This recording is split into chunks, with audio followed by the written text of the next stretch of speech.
You gotta know somebody to get in. My dad works there, I work there, my son works there. The middle class is suddenly disappearing, and how that happens. You know, when you have a city that thrives on a certain industry and factories, and what happens when those factories close up and go. Pulitzer Prize winner Lynn Nottage visited Reading, Pennsylvania in 2011 after the city found it had the highest poverty rate in the country compared to those of its size. Thank you for watching. I'm Fox 43 Chief Meteorologist and Center Stage creator Braden Long. Economic strife, development of racism, and simply the human condition are under close examination in the latest show at the Fulton Theatre.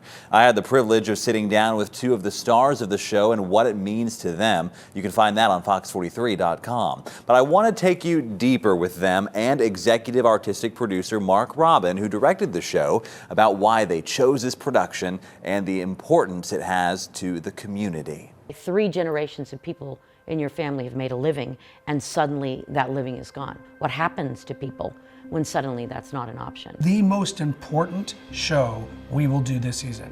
And in fact, for me personally, I think it's one of the most important shows anybody could see, period, especially now, when you're talking about the way in which we should be working as a community where all parts of our community are equal and should be equal. Sweat takes real-life stories of those from Reading, Pennsylvania, and channels it into new characters to tell this Pulitzer Prize-winning story.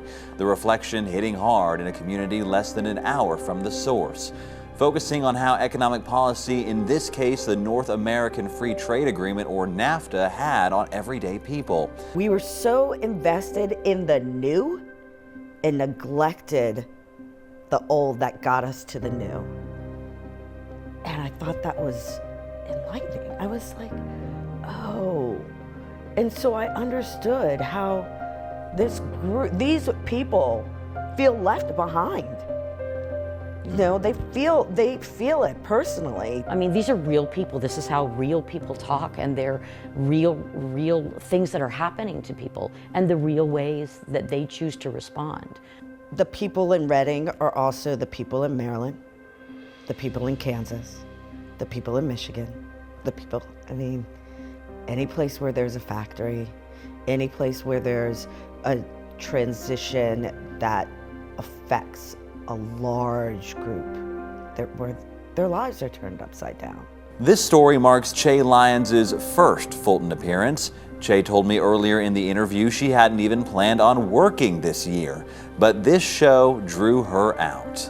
I have wanted to do this story since before it came to Broadway. This story actually spoke to me on a personal level in terms of transitions of how politics affects people personally. There's this group of people who are like, this is our job and this is where we're gonna stay and this is our safety net. And there's many people who are like, this is my opportunity to make something different or to expand. So I thought that was, it made me think actually of my grandparents who are from Louisiana, and they moved to Houston, Texas, and my grandfather got a job at a steel mill. He became a foreman, but that changed their lives. He was able to send all of his 4 kids to not only college, but secondary education. But that was the purpose that he went for that job. It was just very enlightening to me. I didn't think about that. I was like, wow. For executive artistic producer Mark Robin, it's a show perfect for their studio series. We have the Groff series, that's what this play is all about. That's what the series is all about. We've been trying to grow the art here so that we can get to afford to do a play like this, because when you do this series, you're not doing it because you're trying to make money. You're doing it because you want to have the conversation. You know, we're extending this play 1 week. I mean, we're getting as much as we can out of as many performances as we can, not because we're looking to make money, but because we want everybody to see this. We are a nonprofit theater. A nonprofit theater should be worrying about the conversation and which conversations to choose to have. I think our audiences are going to come and see this play and go, oh my gosh, that is one of the most amazing, important, horrifying things I've ever seen. And they're going to realize it's because they are reliving or experiencing what someone they know felt. We'll get to that. First, this show also proved an opportunity to push some of our most familiar faces to new places. If you've made it this far into the story, odds are you've seen Karis Leos before and probably at the Fulton. Mamma Mia, the 25th annual Putnam County Spelling Bee, and so much more. Classic, comedic, but comfortable roles for Karis. I came to work several days in a row saying that every day I leave rehearsal, I feel like I learned something. I've become better. I've learned something about my craft and how to tap into things that normally I'm not asked to.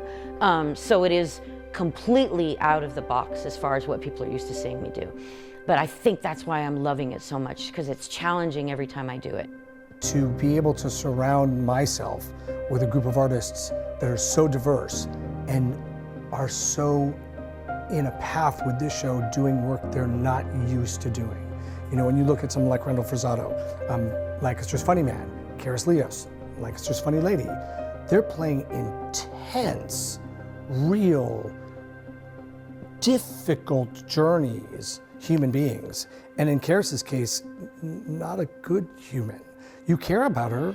She has this remarkable way of making you care about whatever she does, even when she's being a horrible, racist, terrible person. You know, and Randy is playing the bartender, but he's like the everyman, but he's not. He's got his own journey and he has his own investments and he has his own politics, because politics plays a big part of the way in which the world is shaped of this play and our own world. So watching their journey for this has been remarkable, because I'm used to telling things like, you know, hey, you'll get a laugh if you do that. No, we're like, no, you have to let it go. You have to get angry. And you know, there's conversations of, yes, but that's scary. Well, I know that, but you have to go there. And then when you go there, then it's from a theatrical point of view, it's thrilling. And Che inspires everybody around her because she's so real, so visceral. You know, she has a moment and the next thing you know, there are tears streaming down her face while she's laughing through the line. It's that kind of dimension. It's thrilling. I feel like I've been in a master class with master artists for the last 3 weeks. In Sweat, you're seeing in real time how attitudes change, not just about work, but about people. How elements out of our control changes our environment and in turn changes how we feel about those close to us in that environment. It created an instant conversation in the theatrical community, not just because it won the Pulitzer Prize, but because of what it was and the rawness behind it. It's what's happening in our country, I think, every day, which is why it's so timely. Which is, you know, when she wrote it, we weren't where we are now, but it couldn't be more timely than how things are, I think, in the country right now, as far as the blaming of specific groups for what's happening to us. You know, that's how people think, well, I'm having these problems because of this person or this group of people.